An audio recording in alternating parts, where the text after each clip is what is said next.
अध्याय 41 सायन देवाची गुरुसेवा काशी यात्रा त्वष्टाख्यान. ओम श्री गणेशाय नमः. श्री सरस्वत्यै नमः. श्री गुरुभ्यो नमः. श्री कुलदेवतायै नमः. नामधारक सिद्धमुनींना साष्टांग नमस्कार करून हात जोडून म्हणाला, महाराज, तुम्ही खरोखर संसार सागर तारक आहात. तुम्ही आतापर्यंत श्री गुरुचरित्र सविस्तर सांगितलं आहे, त्यामुळे मी धन्य झालो. माझ्या ठिकाणी सत्य ज्ञानाचा उदय झाला. मला तुम्ही गुरुस्मरणी अमृत पाजलं. माझी तुमच्या चरणी एक विनंती आहे. तुम्ही श्री गुरूंच्या सान्निध्यात होता त्यावेळी तिथं आणखी कोण कोण शिष्य होते? आमच्या पूर्वजांपैकी कुणी तिथं श्री गुरूंच्या सेवेत होतं का? नामधारकानं असं विचारलं असता सिद्धमुनी म्हणाले, सांगतो, सविस्तर सांगतो, ऐक. तुमचे पूर्वज सायनदेव म्हणून जे होते ते वासर गावात राहत होते. श्री गुरूंचं महात्म्य ऐकून ते गाणगापुरास आले. गाणगापूर पाहताच त्यांना अतिशय आनंद झाला. ते लोटांगण घालत मठात आले. त्यांनी श्री गुरूंच्या चरणांना वंदन करून त्यांचं उत्तमोत्तम शब्दात स्तवन केलं. त्यांच्या डोळ्यातून अश्रू वाहत होते. ते श्री गुरूंना म्हणाले, स्वामी, तुम्ही साक्षात ब्रह्मा विष्णू महेश स्वरूप त्रैमूर्ती अवतार आहात. तुम्ही परमात्मा आहात, भक्त वत्सल आहात. तुम्ही शरणागताचे रक्षक आहात. सर्व तीर्थ तुमच्या चरणांची आहेत. तुमचं महात्म्य मी काय वर्णन करणार? तुम्ही वंध्या स्त्रीला कन्यापुत्र दिलेत, वाळलेलं लाकूड पल्लवित केलं, वांझ म्हैस दुभती केलीत. तुम्ही विष्णू स्वरूप आहात. त्रिविक्रम भारतीला तुम्ही विश्वरूप दाखवलं, पतिताकरवी वेद म्हणविलेत. असा तुमचा महिमा आहे. तुम्ही भक्तांचा उद्धार करण्यासाठी त्रैमूर्ती अवतार घेतला आहे. तुमचा महिमा अगाध आहे. सायनदेवानी असं स्तवन केलं असता प्रसन्न झालेले श्री गुरु त्याच्या मस्तकावर हात ठेवून म्हणाले, आता तू संगमावर जा, तिथं स्नान कर आणि अश्वत्थाची पूजा करून मठात परत ये. आज तू आमच्या बरोबर भोजन करावयाचं आहे. श्री गुरूंनी अशी आज्ञा करतात सायनदेव संगमावर जाऊन स्नान करून अश्वत्थाची पूजा करून मठात परत आला. त्यानं श्री गुरूंची यथासांग पूजा केली. श्री गुरूंच्या समवेत बसले असता त्यांनी सायनदेवाला विचारलं, तुझं नाव गाव कोणतं? तुझी बायका मुलं कुठे असतात? तुझ्या घरी सर्व ठीक आहे ना? त्यावर तो म्हणाला, माझं नाव सायनदेव. उत्तरकांची नावाच्या गावात मी माझ्या बायका मुलांसह राहतो. माझे सगळे लोक संसारी आहेत. मला मात्र आपल्या इथे राहून आपली सेवा करायची इच्छा आहे. श्री गुरु म्हणाले, अरे, तू इथे कशाला राहतोस? आमची सेवा करणं वाटतं इतकं सोपं नाही. आम्ही कधी गावात तर कधी अरण्यात राहतो. तुला कष्ट सोसणार नाही. त्यावर सायनदेव म्हणाला, स्वामी, कितीही कष्ट पडोत, मला त्याची पर्वा नाही. गुरूंची सेवा करण्यात कष्ट कसले? मी सर्व काही सहन करीन. सायनदेवाचा निर्धार पाहून श्री गुरु म्हणाले, ठीक आहे, तुला जमेल तशी सेवा कर. सायनदेवाला मोठा आनंद झाला. तो श्री गुरूंची सेवा करत मठात राहू लागला. असेच 3 महिने लोटले. एके दिवशी श्री गुरूंनी त्याच्या धैर्याची परीक्षा पाहण्याचं ठरवलं. एके दिवशी श्री गुरु संगमाकडे निघाले. जाताना त्यांनी फक्त सायनदेवाला बरोबर घेतलं. संध्याकाळ झाली. श्री गुरु अश्वत्थ वृक्षाजवळ सायनदेवाशी बोलत बसले. रात्र झाली. श्री गुरूंनी अघटित लीला केली. अचानक सोसाट्याच्या वाऱ्यासह पाऊस कोसळू लागला. झाडं उन्मळून पडली. सगळीकडे पाण्याचे पाट वाहू लागले. हवेत एकदम गारवा आला. सायनदेवानं श्री गुरूंच्या अंगावर पांघरून घातलं, तरी थंडी कमी होईना. म्हणून श्री गुरु सायनदेवाला म्हणाले, तू लवकर मठात जा पाहू आणि शेकण्यासाठी विस्तव घेऊन ये. मात्र येताना उजवीकडे किंवा डावीकडे जराही पाहू नकोस. श्री गुरूंनी सांगितल्याप्रमाणे सायनदेव विस्तव आणण्यासाठी गावाकडे निघाला. मुसळधार पाऊस कोसळत होता. सगळीकडे अंधार होता. रस्ता नीट दिसत नव्हता. मधून मधून विजा चमकत होत्या. त्या प्रकाशात सायनदेव गावाकडे जात होता. तो गाणगापुराच्या वेशीपाशी गेला आणि द्वारपालाला हाक मारून म्हणाला, श्री गुरूंसाठी विस्तव हवा आहे, तो दे. द्वारपालानं पेटते निखारे एका पात्रात घालून दिले. ते निखारे घेऊन सायनदेव परत निघाला. त्यानं मनात विचार केला, श्री गुरूंनी मला सांगितलं होतं डावी उजवीकडे पाहू नको, पण असं का सांगितलं त्याला समजेना. तो विजांच्या प्रकाशात परत निघाला.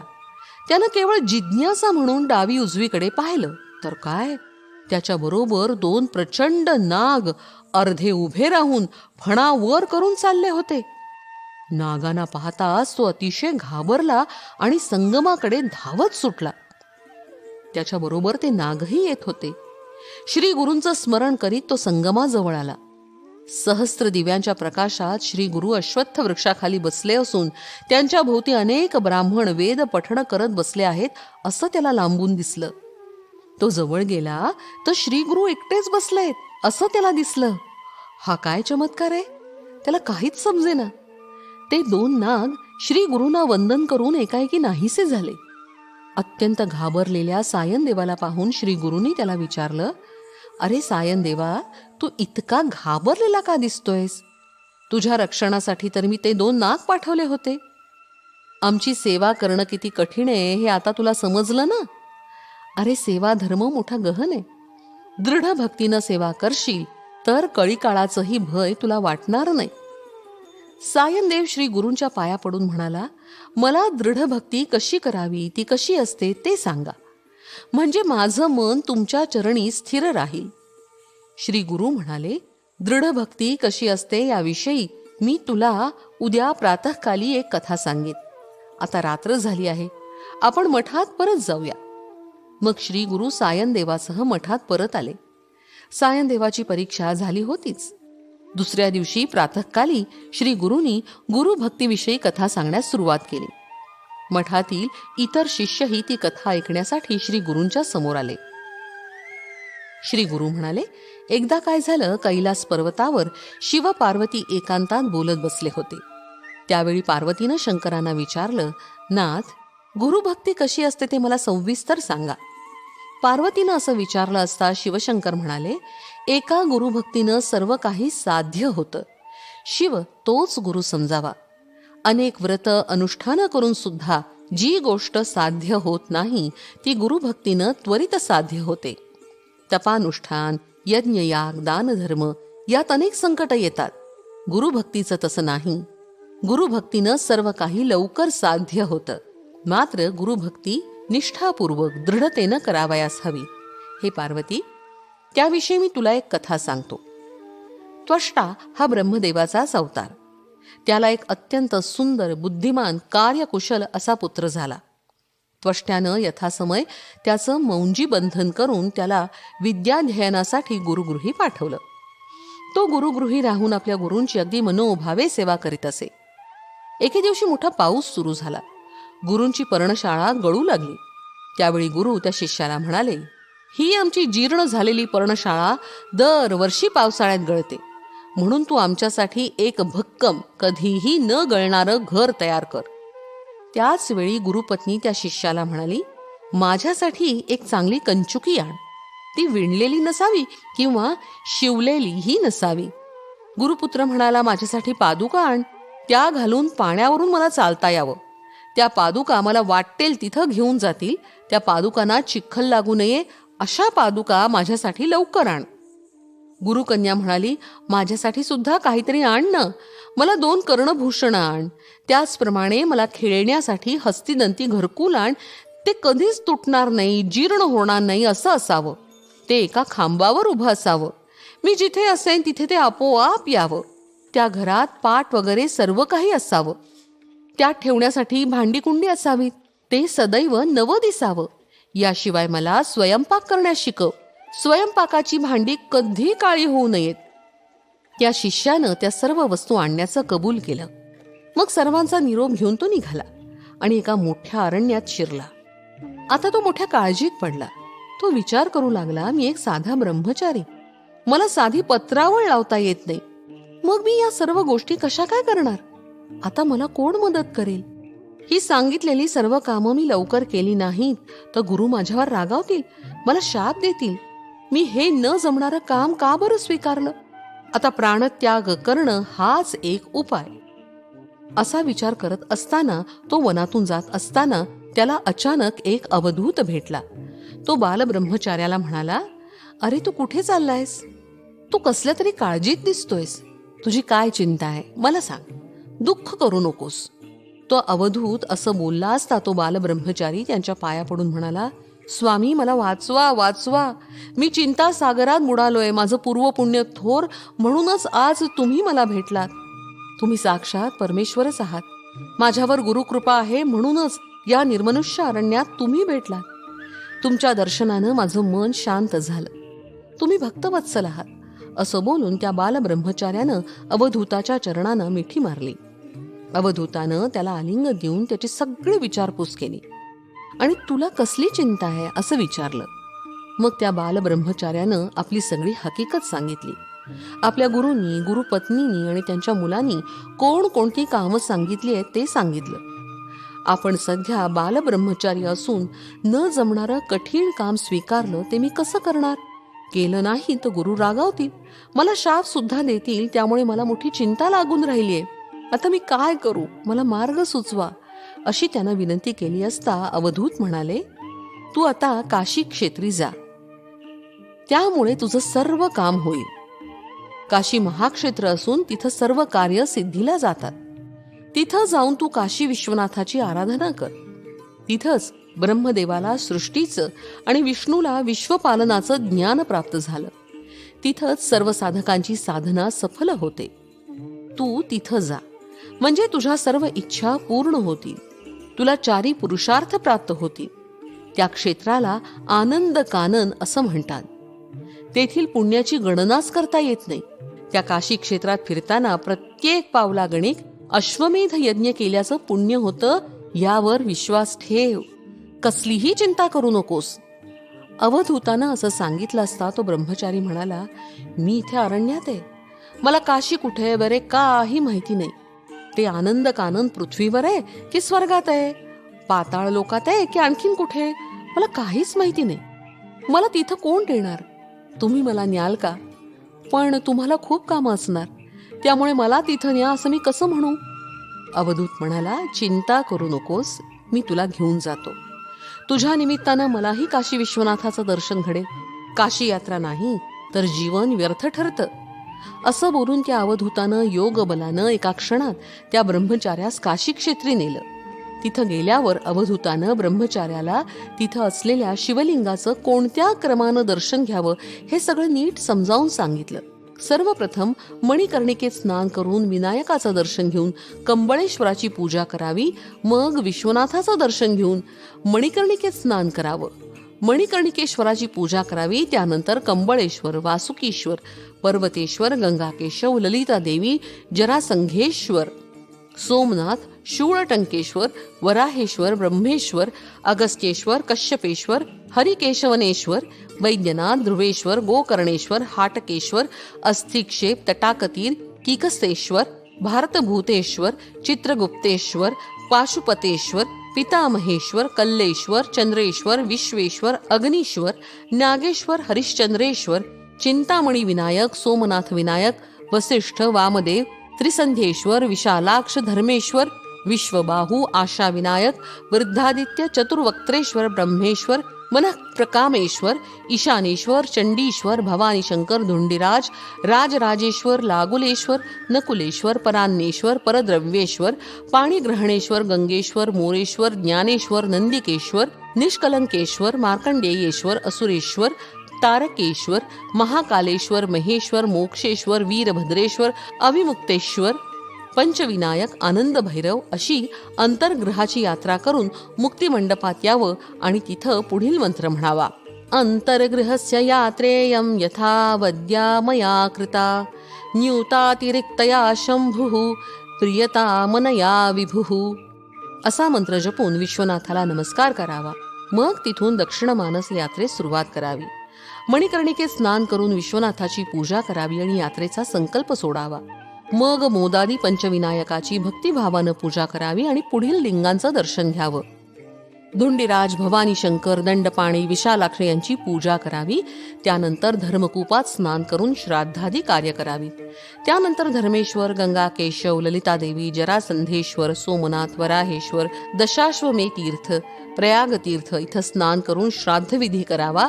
त्यानंतर दशाश्वमेधेश्वर, प्रयागेश्वर, शीतलेश्वर, बंदीदेव, सर्वेश्वर, धुंडीराज, तिळभांडेश्वर, रेवाकुंड, मानसकुंड, मानसेश्वर, केदारकुंड, केदारेश्वर, गौरीकुंड, वृद्ध केदारेश्वर, हनुमंतेश्वर, रामेश्वर, सिद्धेश्वर, स्वप्नेश्वर, संगमेश्वर, लोलार्क कूप, गतिप्रतिपदेश्वर, अर्कविनायक, पराशरेश्वर, सन्निहत्यकुंड, कुरुक्षेत्रकुंड, विशाखेश्वर कुंड, अमृतकुंड, दुर्गा विनायक, दुर्गादेवी पूजन, 64 योगिनी, कुक्कुटद्विज, गोबाई, रेणुका, शंखोद्धार, कामाक्षी कुंड, कामाक्षी देवी, अयोध्या कुंड, सीताराम दर्शन, लवांकुश, लक्ष्मी, सूर्य, सांबादित्य, वैद्यनाथ, गोदावरी, अगस्त्य, शुक्र, ज्ञानवापी अशा कुंडात स्नान करून देवांची पूजा करावी.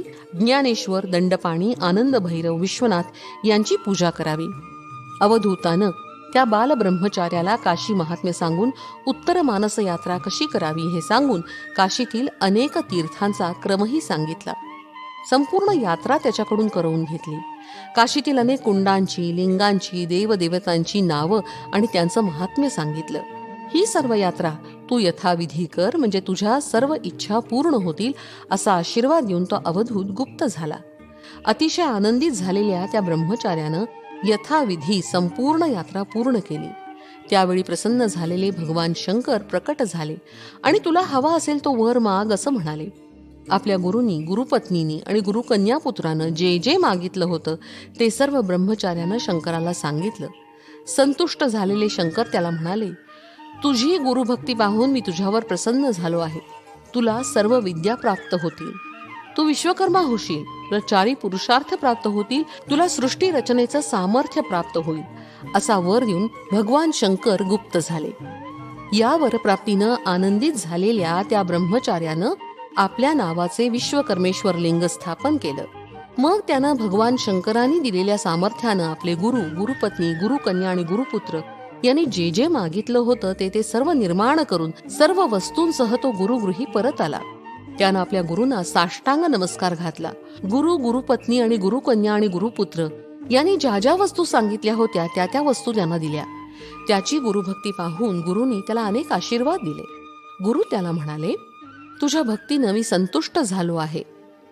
तुला सर्व विद्या प्राप्त होतील, तुझ्या घरी अष्टैश्वर्य नांदेल, त्रैमूर्ती तुला वश होतील, आचंद्र सूर्य तुझं नाव चिरंजीव राहील, तू 14 विद्या 64 कला यांचा ज्ञात होशील, अष्टसिद्धी नवविधी तुझ्या अधीन होतील, तुला सृष्टीची रचना करताना कोणतीही अडचण येणार नाही असा गुरुनी त्याला वर दिला. ही कथा सांगून भगवान शंकर पार्वतीला म्हणाले, पार्वती, गुरुभक्ती ही अशी असते, एका गुरुभक्तीनंच मनुष्य भवसागर तरून जाऊ शकतो. ज्याच्या ठिकाणी दृढ भक्ती असते त्याच्या सर्व इच्छा पूर्ण होतात. म्हणूनच गुरुच त्रैमूर्ती आहे असं मानावं. श्री गुरु नृसिंह सरस्वती सायनदेवाला आणि इतर शिष्यांना विश्वकर्माख्यान आणि गुरुभक्ती महिमा सांगत होते. तोपर्यंत सकाळ झाली. सायनदेव श्री गुरूंच्या चरणांना वंदन करून म्हणाला, स्वामी, तुम्ही मला काशी यात्रेविषयी सांगत होता त्याच वेळी मी तुमच्याबरोबर काशी क्षेत्रातच फिरत होतो असं मला जाणवत होतं.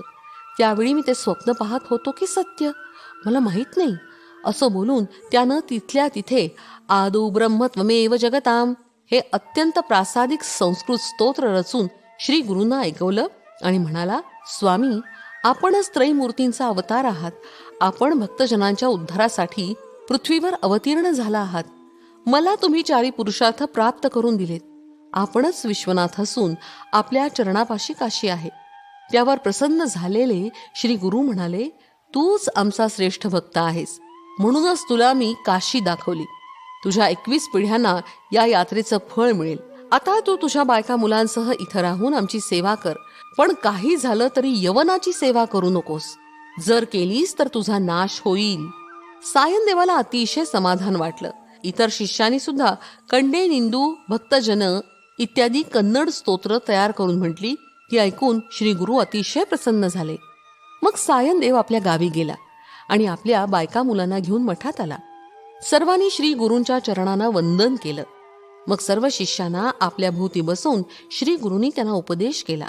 श्री गुरु सायनदेवाला म्हणाले, तुझ्या या ज्येष्ठ पुत्र नागनाथाला पूर्णायुष्य प्राप्त होईल, त्याची वंशवृद्धी होईल, तो माझा परमभक्त होईल. तुला आणखीन एक पत्नी असेल, तिला 4 पुत्र होतील, त्यानं सर्व प्रकारची सुख प्राप्त होतील. तुझ्या ज्येष्ठ पुत्राची सर्वत्र मोठी कीर्ती होईल.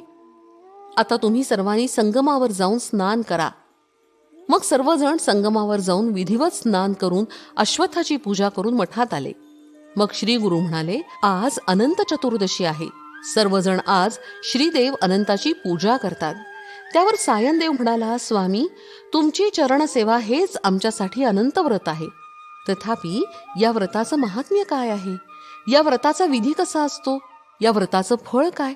आणि पूर्वी हे व्रत कोणी केलं? हे सगळं आम्हाला सविस्तर सांगाल का? सायनदेवानं असं विचारलं असता श्री गुरूंनी अनंत व्रत सांगण्याचं मान्य केलं. अशा रीतीनं श्री गुरुचरित्रामृतातील सायनदेवाची गुरुसेवा काशी यात्रा त्वष्टाख्यान नावाचा अध्याय 41 समाप्त. श्री गुरुदत्तात्रेयार्पणमस्तु.